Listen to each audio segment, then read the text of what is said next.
Hello friends, मैं हूं Prince और स्वागत करता हूं आपका मैग्नेट ब्रेन्स में। हम क्या देख रहे हैं, तो हम बेसिकली क्लास 11th में मैथमेटिक्स का अपना चैप्टर बेसिक्स ऑफ डिफरेंशिएशन देख रहे हैं, जो कि हमारा बेसिक्स ऑफ एडवांस मैथ्स के अंदर आ रहा है।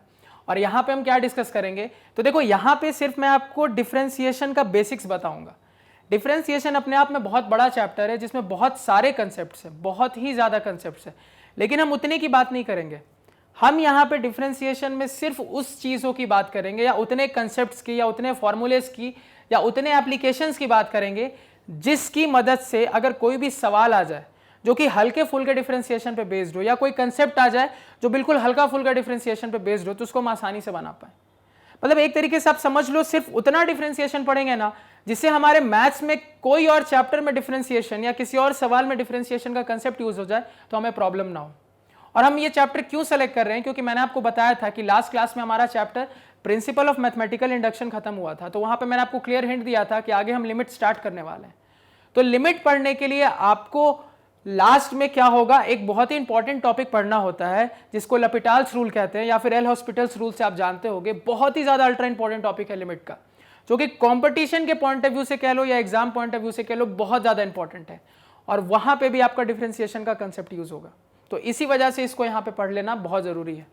और मैथ्स में आगे भी बहुत सारे चैप्टर्स या फिर बहुत सारे ऐसे अच्छे सवाल आएंगे जहां पे मैं आपको दिखाऊंगा किस तरीके से सवाल के बीच में हल्की फुल्की डिफरेंशिएशन यूज होती है। तो बहुत ज्यादा डिटेल यहाँ नहीं देखेंगे, यहाँ पे पहले हल्का सा बस डिफरेंशिएशन का मतलब समझ लेंगे और तुरंत उसके एप्लीकेशन पे आ जाएंगे कि सवाल में इसको किस तरीके से अप्लाई करना है। क्लैरिटी है यहाँ पे सभी को, कोई दिक्कत इतनी बात में नहीं होनी चाहिए। अब देखो डिफिनीशन की बात कर लेते हैं।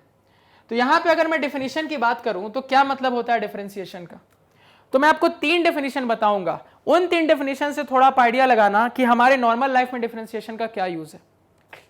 क्लियर है? अब देखो, सबसे पहले डिफरेंशिएशन का मतलब देखो क्या है, it is the rate of change of one quantity with respect to the other. बहुत इंपॉर्टेंट पॉइंट है, rate of change of one quantity with respect to the other. क्या मतलब है इसका? इसका मतलब होता है कि मान लो मैं आपको कह रहा हूं कि एक क्वांटिटी दूसरे पे डिपेंडेंट है, एक क्वांटिटी दूसरे पे डिपेंडेंट है। एग्जांपल के लिए जैसे मैं कह लूं y is equal to X square, तो क्लियर पता लग रहा है कि अगर मैं x की वैल्यू बदलता जाऊंगा तो y की भी वैल्यू बदलेगी। x को अगर 1 रखूंगा तो y की वैल्यू 1 हो जाएगी, x को 2 रखूंगा तो y की वैल्यू 4 हो जाएगी, एंड सो ऑन। तो x बदल रहा है तो y भी बदल रहा है। यानी कि इसको देख के क्या समझ में आ रहा है कि y जो है x पे डिपेंडेंट है, y जो है x पे डिपेंड कर रहा है। तो कभी भी ऐसा होना कि कोई क्वांटिटी किसी दूसरे क्वांटिटी पे डिपेंड कर रही हो, तो आप एक को बदलोगे तो दूसरा भी बदलेगा, ऑब्वियस सी बात है। एक को चेंज करोगे तो दूसरे में भी चेंज आएगा। लेकिन सवाल ये उठता है कि चेंज किस हद तक होगा, किस हद तक चेंज का क्या मतलब है, चेंज कितना ज्यादा होगा या कितना कम होगा, ये हम कैसे जांचें। यही जांचने का तरीका क्या है, आपका डिफरेंशिएशन या फिर डेरिवेटिव है, कि ये चेंज किस लिमिट में होगा, किस हद तक होगा, कितना ज्यादा या कितना कम, ये कौन बताएगा। यही चीज आपको डेरिवेटिव या डिफरेंशिएशन बताता है कि चेंज का एक्सटेंट क्या होगा। क्या याद रखोगे, चेंज का एक्सटेंट क्या होगा। यही एक्सटेंट क्या बताता है, आपका डिफरेंशिएशन बताता है। बस आपको ये छोटी सी चीज ध्यान में रखनी है।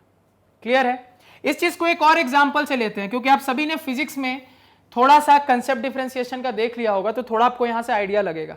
जैसे एग्जांपल के लिए मैं बात करूं स्पीड की, तो आपने 9th 10th में डेफिनेशन क्या पढ़ी थी स्पीड की, तो आपने नॉर्मली पढ़ा डिस्टेंस बाय टाइम।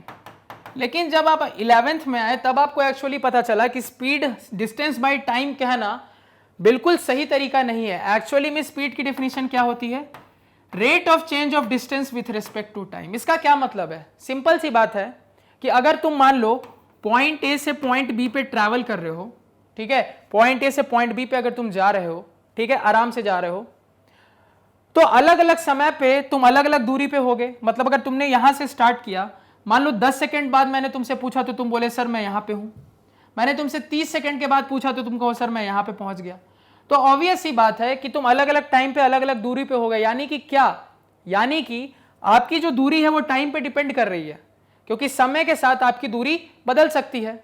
ठीक है, तो अगर मैं टाइम को चेंज करूंगा तो आपकी दूरी भी चेंज होगी। तो ठीक है, टाइम के चेंज के कारण आपकी दूरी में क्या चेंज हो रहा है, ये नहीं है सिर्फ आपका डिफरेंशिएशन या ये डेरिवेटिव नहीं है, ये चीज स्पीड नहीं है। टाइम में चेंज के कारण आपकी दूरी किस रेट से चेंज हो रही है, या कितना ज्यादा चेंज हो रही है या कितना कम चेंज हो रही है, यही कौन बताता है? आपका डिफरेंशिएशन बताता है। तो इसी चीज का डिफरेंशिएशन क्या कहलाता है? आपका स्पीड। यानी स्पीड और कुछ नहीं है, differentiation of speed with respect to time. यानी टाइम के रिस्पेक्ट में दूरी में क्या बदलाव आ रहा है, कितना ज्यादा बदलाव या कितना कम बदलाव, यही कौन बताता है? आपका स्पीड बताता है। और ये स्पीड है क्या? कुछ नहीं, आपका डिफरेंशिएशन का ही एक तरीके से एप्लीकेशन है। ये क्लियर है? यहां तक किसी को कोई दिक्कत नहीं होना चाहिए। अब देखो यहां पे, अब यहां पे हम किसकी बात करेंगे? तो अब यहां पे एक दूसरे डेफिनेशन की बात करते हैं जो हमारे डिफरेंशिएशन में यूज होगी। अब देखो वो डेफिनेशन क्या होगी, कभी भी हम अगर कभी भी किसी चीज के मैक्सिमम या मिनिमम होने की बात करते हैं, किसकी? या तो मैक्सिमम या तो मिनिमम होने की बात करते हैं, तो वहां पे भी हम डिफरेंशिएशन का कंसेप्ट यूज करते हैं। अब ये चीज जब हम डिफरेंशिएशन पढ़ेंगे तो आपको और अच्छे से समझ में आएगी। इसका भी आपको हल्का सा ओवरव्यू दे देता हूं। जैसे याद करो, आपने मैथमेटिक्स में chapter volume and surface area में कई सारे ऐसे सवाल देखे थे जहां आपको इस तरीके से सवाल पूछा गया था। जैसे एग्जांपल के लिए, मान लो आपको कहा जाए कि एक स्फेयर है, ठीक है, मान लो 5 सेंटीमीटर का स्फेयर है, ठीक है, 5 सेंटीमीटर स्फेयर की रेडियस है। अब आपको कहा जाए इस स्फेयर में से मैं क्या मैक्सिमम वॉल्यूम का क्यूब निकाल सकता हूं, मतलब इस स्फेयर में से कट करके मैं मैक्सिमम वॉल्यूम का क्यूब क्या निकाल सकता हूं वो बताओ। तो वो कौन बताएगा? आपका डिफरेंशिएशन ही बताएगा। डेरिवेटिव का ही कंसेप्ट आपको ये बताएगा क्या, कि इस ऑब्जेक्ट में से क्या मैक्सिमम वॉल्यूम मैं निकाल सकता हूं। और ये बहुत इंपॉर्टेंट है और ये आम लाइफ में यूज होता है। जैसे मान लो कोई कंपनी है, कोई रॉ मटेरियल ले रही है, ठीक है, कोई कंपनी किसी दूसरे कंपनी से रॉ मटेरियल ले रही है और उसकी मदद से मान लो कुछ और बनाना चाहती है, तो ऑब्वियस सी बात है, वो क्या चाहेगी कि आप जो रॉ मटेरियल ले रहे हैं वो रॉ मटेरियल ज्यादा से ज्यादा यूज हो, क्या हो, मैक्सिमम यूज हो, कुछ भी वेस्टेज ना जाए, क्योंकि हर चीज की वैल्यू है। तो वहां पे भी कहा जाता है, डिफरेंशिएशन का कंसेप्ट यूज हो जाता है। क्योंकि अगर आपको जहां पे किसी चीज के मैक्सिमम यूज होने की मदद चाहिए, वहां पे आप क्या यूज कर लोगे? डिफरेंशिएशन। या किसी चीज के मिनिमम होने की बात करनी है तो वहां पे भी हम क्या यूज कर लेंगे? डिफरेंशिएशन। तो याद करो, मैथ्स में जब हम ये सवाल बनाते थे कि स्फीयर में से हम क्या मैक्सिमम वॉल्यूम का क्यूब निकाल सकते हैं, तो मैं आपको नॉर्मली वहां पे किसकी मदद से, इस तरीके से डायगोनल की मदद से बता देता था। लेकिन यहां पे जब हम डिफरेंशिएशन सीख चुके हैं तो बड़ी आसानी से हम कैलकुलेट कर सकते हैं। तो ये आपका एक दूसरा एप्लीकेशन था। इसी तरीके से एक इसका तीसरा एप्लीकेशन भी है। क्या एप्लीकेशन है? समझो, जैसे मान लो आपके सामने मैंने एक कर्व बनाया, ठीक है, कोई भी एक कर्व जा रहा है। अब मैंने आपको कहा इस कर्व पे कितने टेंजेंट पॉसिबल है, तो आप कहोगे सर बहुत सारे टेंजेंट बना सकते हैं, अलग अलग कर्व पे पॉइंट पे अलग अलग टेंजेंट बना सकते हैं, क्लियर है। लेकिन देखो डिफरेंशिएशन कहां कमाल करता है, किसी भी कर्व के किसी भी पॉइंट को सेलेक्ट कर लो, किसी भी कर्व पे किसी भी पॉइंट पे सेलेक्ट कर लो, तो डिफरेंशिएशन की मदद से यहां पे जो आप टेंजेंट बनाओगे ना, वो टेंजेंट का स्लोप क्या होगा ना, वो आप पता कर सकते हो। जब हम कोऑर्डिनेट ज्योमेट्री पढ़ेंगे तो स्लोप की और बात करेंगे। अभी आप बिल्कुल लेमैन लैंग्वेज, कॉमन लैंग्वेज में ये समझो, स्लोप का मतलब होता है कोई लाइन कितनी ज्यादा झुकी होगी या कितनी कम झुकी होगी। ये लाइन ऐसी जाएगी कि ऐसी जाएगी या ऐसी जाएगी, ये कौन बताता है? तो यही आपको स्लोप का कंसेप्ट बताता है। और स्लोप का कंसेप्ट और कुछ नहीं, एक तरीके से डिफरेंशिएशन या फिर क्या कह लो, डेरिवेटिव का ही एप्लीकेशन है। तो यहां से आपने 3 बेसिक एप्लीकेशन समझे, किसके?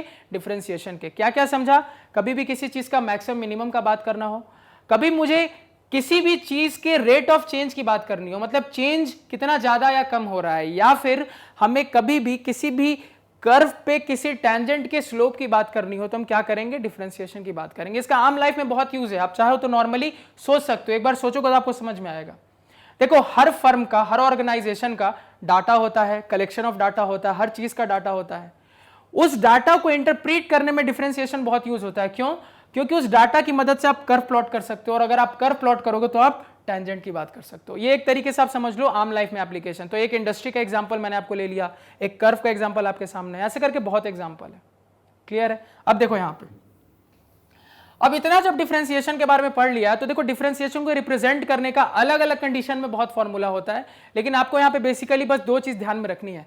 कहीं पे भी आपको इस तरीके से बोल दिया जाए, ठीक है, इस तरीके से बोल दिया जाए या फिर इस तरीके से बोल दिया जाए, तो आपको क्या समझना है?